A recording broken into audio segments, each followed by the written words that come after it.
ora lo chiamiamo economicismo, ma è il pensiero neoclassico, come si dice, neoliberista, sono ormai dall'80, sì, più o meno 30 anni, da Reagan in avanti, ma erano partiti molto prima, un lavaggio del cervello costante che ha portato i disastri che vediamo, ci ha fatto perdere radicalmente la nostra dimensione sociale. Ma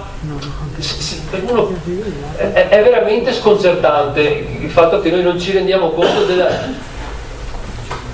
dell'aspetto strutturale delle cose.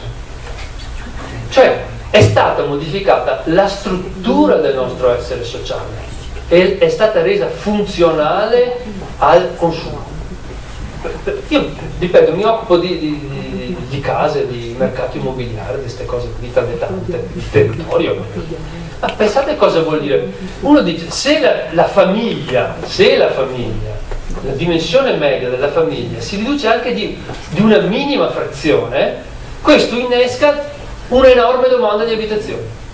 Quindi se passiamo da una dimensione media della famiglia di 2 a 2,1, dato statistico banale, cosa vuol dire da 2,1? Beh, quel da 2 a 2,1 innesca bisogno di case, di cemento, di strade, di fabbriche, eccetera. No, di fabbriche no, di pochi. E uno dice, ma perché passiamo da 2 a 2,1? Beh, c'è un processo sociale che sta portando alla disgregazione della famiglia. È funzionale al consumismo, perché una famiglia che si rompe sono 2 case al posto di una, 2 televisori al posto di una, 2 lavatrici al posto di una. È uno schema diabolico di fondo. Cioè, questa strada ha dei risvolti sociologici che sono inimmaginabili, cioè, e poi strutturalmente la società si conforma a queste cose. Questo è il dato drammatico. Noi culturalmente, i nostri figli, loro culturalmente vengono da 30 anni di pensiero neoliberista, in cui conta fatti gli affari tuoi, punto esclamativo, dai, fai felici tutti. Non è colpa loro se sono individualisti, se lo saranno. Noi non siamo stati capaci di frenare questa deriva. Sono tutto il giorno davanti al computer. Sì, per forza, bisogna. Non è colpa loro. Devono comprare gli accidenti di computer e di videogioco. Sono tutto il giorno davanti all'iPod. A cosa gli serve?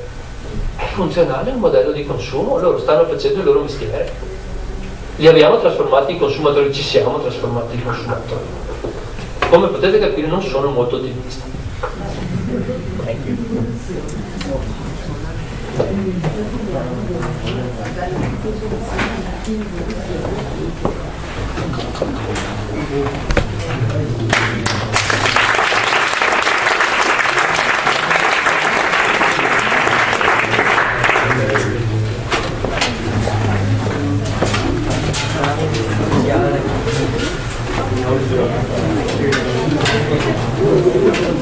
Corre la necessità di ringraziare tantissimo i nostri relatori e alcuni giovani che hanno potuto offrire in questa occasione.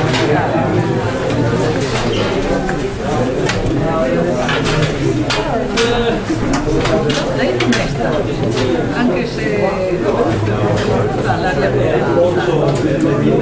perché ha creduto per quello. No, non voglio visitare l'automobile per il Veneto.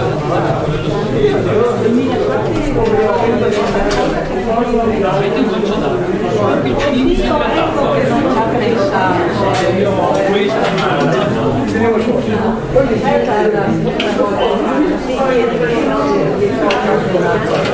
Sì, no, perché quando 5 6 non c'è problema.